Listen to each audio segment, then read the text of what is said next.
Hello, good afternoon po sa inyo lahat. Ang paksa po natin ngayon ay tungkol sa wet feeding. Ito ay pagpapakain ng feeds na may kadamihan ang tubig.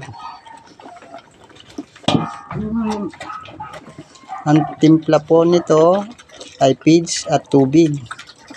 O pwede pang dagdagan ng asin, molasses, giniling na mais at darak, at iba pang vitamins na powder. Ito po ay mas maganda sa dry feeding. Sa pagpapakain po natin ng wet feeding, maiiwasan natin ang UTI at bloat.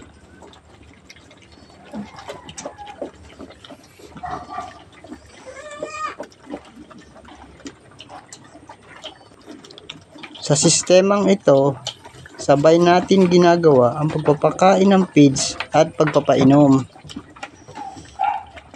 Sa tag-ulan po kasi, madalang silang uminom kasi laging basa ang mga damo.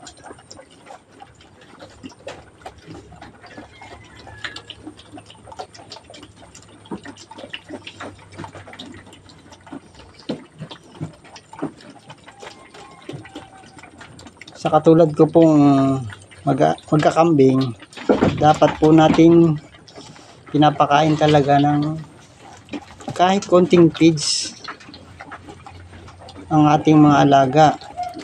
Kahit isang beses sa isang araw. Pwede na yon. Depende kung may budget tayo. Malaking tulong po yun para madagdagan yung kanilang protina at mga bitaminang nakakain. At saka yung tubig na kanilang naiinom, maganda rin po yun.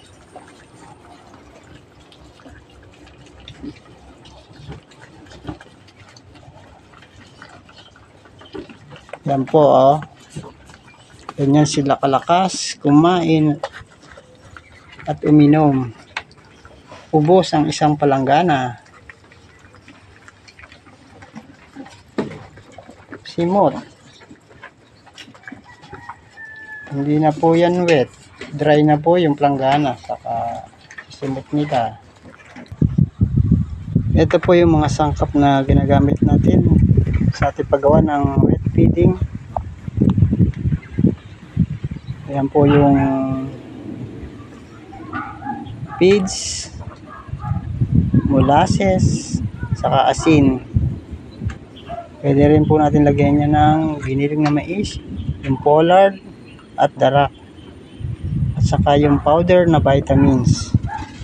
Pero dito po, ang timpla ko po ay ganito. Ayan po yung maliit na planggana. Lalagyan ko lang po yan ng asin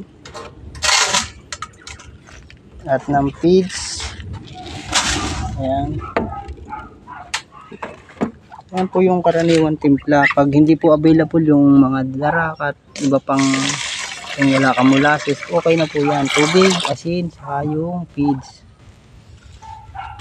Bababad lang po natin yan kahit mga ilang minuto. At mga 5 minuto para umalsa po siya. At lumasa na rin po yan dun sa tubig. Yan, kung nagbabudget po kayo, ganyan lang po ang pinakasimpleng timpla. Hindi na po natin lalagyan ng molasses. Gagamitin po kasi natin ang molasses sa saha ng saging. May kamahalan po kasi dito ang molasses. Yung ginamit ko po ng mga nakaraang buwan ay galing pa po ng Batangas. Mura-mura doon. 2 Wilkins po yun. Umabot lang po yun ng 2 buwan. Ubus na. Dito po kasi sa binibila ng molasses, 110 yung litro, may kamahalan. Kaya madalang po tayo gumamit ng molasses. Ginagamit lang po natin yan dyan sa ginayat na saha ng saging. At yan po, pag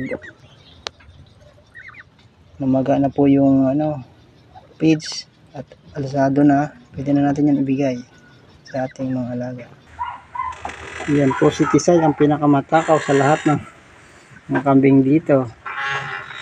Yan. Tingnan nyo naman po yung tiyan niya, no? Namumutok. Ganyan po yan. Sarami nang naiinom na tubig pag nagwe-wet feeding. Bago po maubos yung nasa ilalim po kasi karaniwan yung feeds niya. Kaya mauubos muna yung tubig sa ibabaw bago yan makain yung feeds. Ayan po, dumiditaw-ditaw na po yung feeds pag naubos na. Pwede po natin yung dagdagan ulit ng tubig. Yan po ang diskarte dyan para makainom sila ng gusto. Ito po yung karamihan.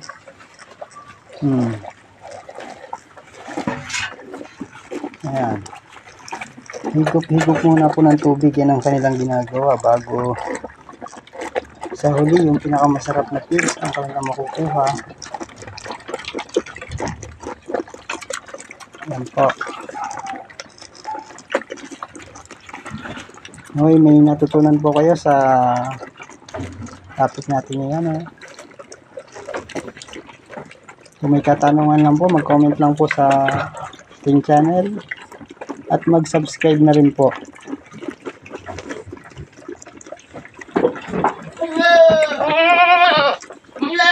Hanggang dito na lang po at maraming salamat sa panonood. Bye-bye!